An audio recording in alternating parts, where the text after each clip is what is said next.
November 7th, I fell from a tree stand. I thought I was on my back completely, but when I looked down, like my legs were sideways. My vision was starting to go, so it was getting really dark. That was pretty scary. And I could hear the gurgling in my breathing. I was at work and I got a call from her phone, and it was Evan on the phone. And you could hear the panic and the urgency in his voice. And he says, "I'm so sorry, I did everything I could." She went to Hurley level 1 trauma center. It was overwhelming with what we were being told. I mean, she was a quadriplegic, and we were told to never expect her to walk. Any function was completely questionable. They can say that this level of injury is going to be the same with this other patient or this patient. They're all going to have the same level of injury, but each patient is different.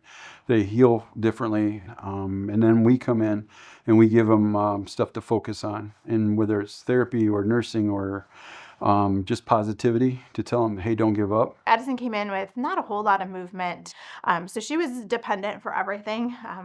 She used a mechanical lift to get her out of bed. She needed help feeding herself. She needed to be dressed. I had told Addie that we weren't going to be able to work on walking until her muscle groups that flex her leg started emerging. And so it was honestly over a weekend. All of a sudden they were there and they were decently strong on that right leg. So we decided that we would get her up into standing, and we used the 0G, which is a body weight support device, which took off about 35 pounds of her body weight, which allowed her to stand. And she was having assistance of 3 people at that point in time, one kind of on each leg placing it for her, and then someone behind stabilizing her pelvis. Yeah, we are always working and collaborating as a team.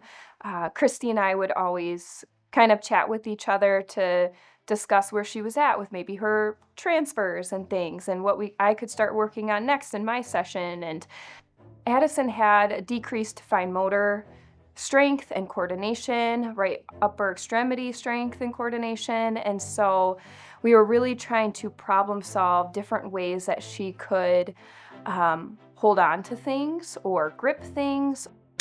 Oh, that was so fun. So Morgan had me use some Nerf guns to shoot down some bottles as target practice. Her idea with the Nerf guns was I always have to wake Evan up if I need something in the middle of the night by chucking a stuffed duck at him. The Nerf gun was to shoot him awake. Adyson just brought this grit and determination and perseverance to her therapy sessions. She was willing to show up and put 110%. It's something just internal. She's always been driven. She's one of the most industrious people I've ever met. Her work ethic is phenomenal. You know, from coming here with not having movement in most of her right leg, and then just seeing that progress every day, watching her fight for it. When they come through that door and they're scared to death, you know, and you just let it all hang out and tell them you're in the best place you can be. You know, there's a lot of things going on in the world, and right now you are the center of attention here. And if we can teach you everything you need to know, you're going to be the best person you can be through this time. Oh my God.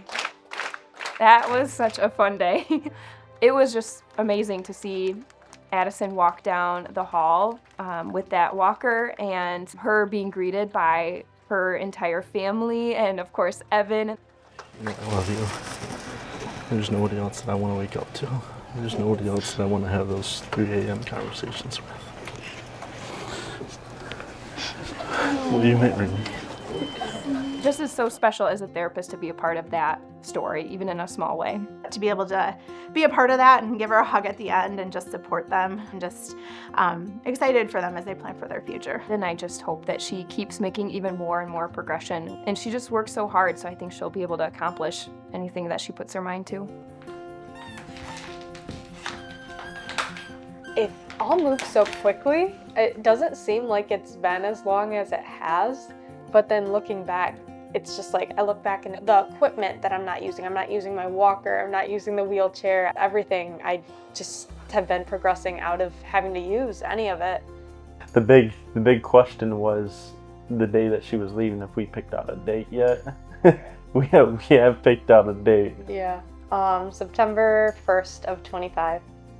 I picked the date so far out because I wanted to be able to walk down the aisle and stand for my whole ceremony and not need like any aids or anything.